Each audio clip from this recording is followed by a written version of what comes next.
All right, so as in our last episode, if you remember, that Kenda had lost her passport in Amsterdam, and so we were at the American consulate. We've received it. She's now within an hour and 20 minutes of her flight, and so we are in a cab. This is our cab driver. So. How you doing?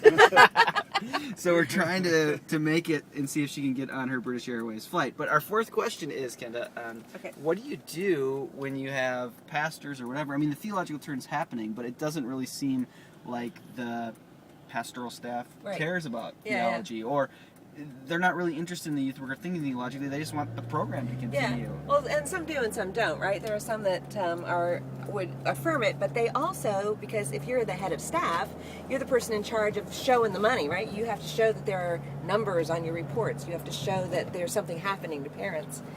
And so, there's a part of me that is a couple things. We were talking about Mark DeVries earlier, and his philosophy is true, that if you can pay the bills, you get a lot of permission to do a lot of creative stuff in addition to that. So there's an extent to which we have to be realistic about the expectations that those who work around us have.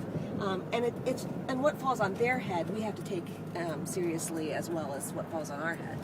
On the other hand, the best way that I know of is to make sure that they get in touch. They know some of the young people that you know. The young people whose faith is exploding, whose questions about God are really close to the bone, who are living, as one of the kids in my church said, living as close as I can get to the mind-blowing whoa. That wasn't God language for him, but a pastor could interpret it that way for him. And so... Sounds like a line from Bill and Ted's Excellent Adventure. It does, it does, but it's actually not.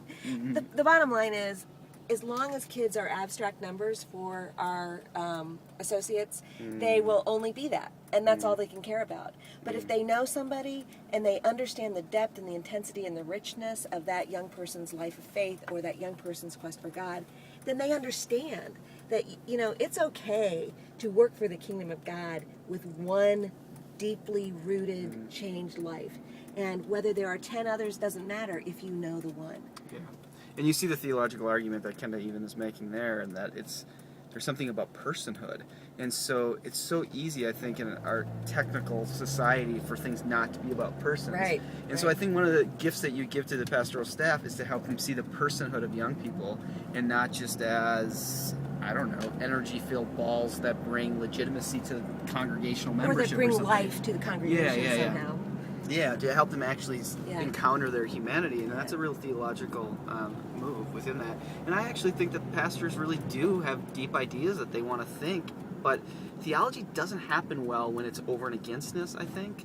Human beings don't think well theologically when it's either it's a zero-sum game. You're wrong, I'm right. Exactly. And when it becomes this kind of humble, reflective process on who we are and who God is, I mean, I think then it becomes something inviting.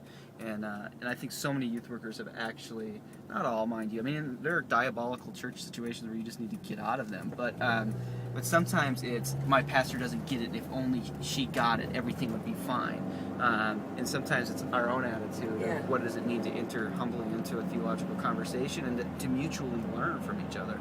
And just pragmatically, pastors have a lot of the same anxieties that people in congregations do when it comes to working with young people. They're afraid kids won't like them.